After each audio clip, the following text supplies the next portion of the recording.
this set of keys out of my pocket. Nice. Nice.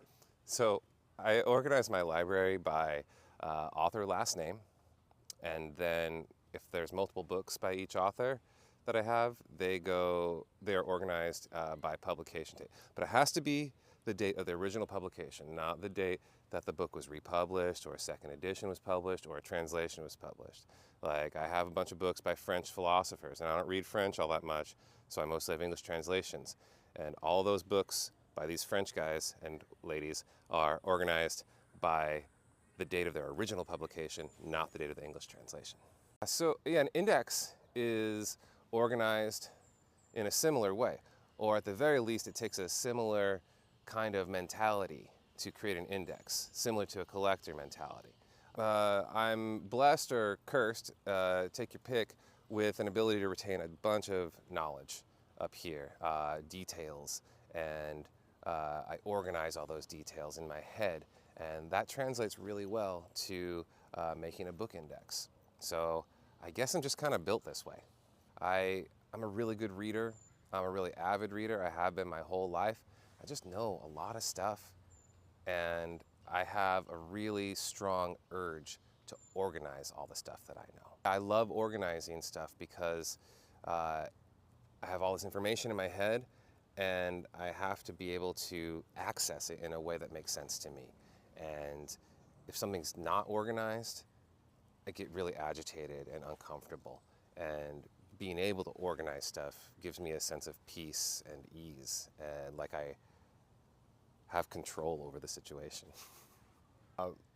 That means that when I'm going through a book, looking for terms to go in an index, I rely on this knowledge base I have, knowing what terms actually are relevant. I just know because of all the reading I've done throughout my life, all the study I've done. It's equipped me really well to be able to know a lot about the books I'm indexing.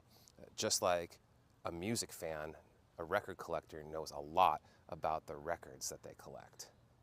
Or book collectors know a lot about the authors and their novels or books of poetry that they collect.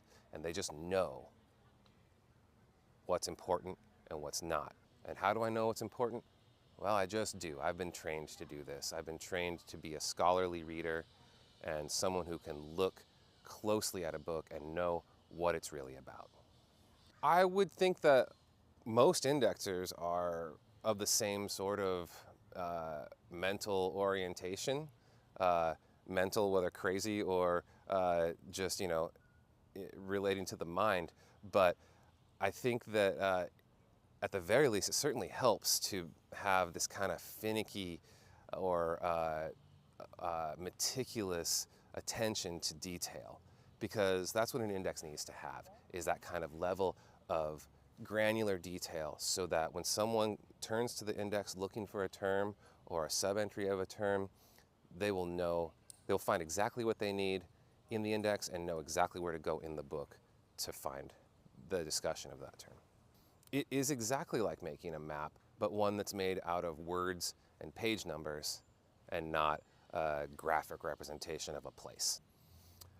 I wouldn't call this a rule or a standard practice necessarily, but one thing that's satisfying to me as an indexer is being able to locate in a book where a term is being discussed but it's not named explicitly in the book, or if an alternative way of talking about it is used.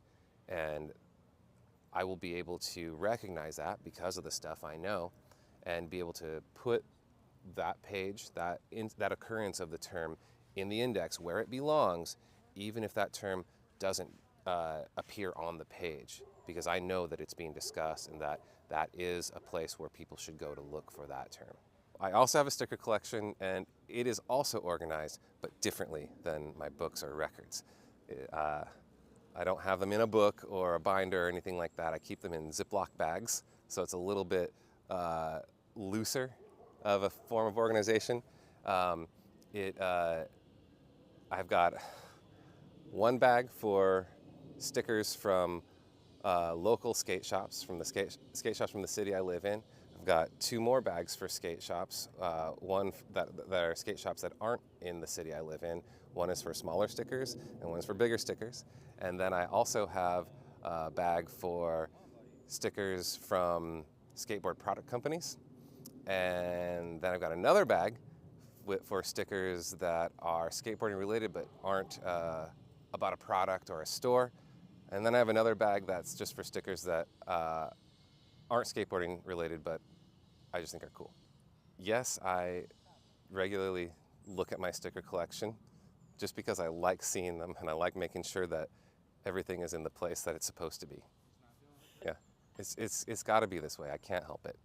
It's how I have to be.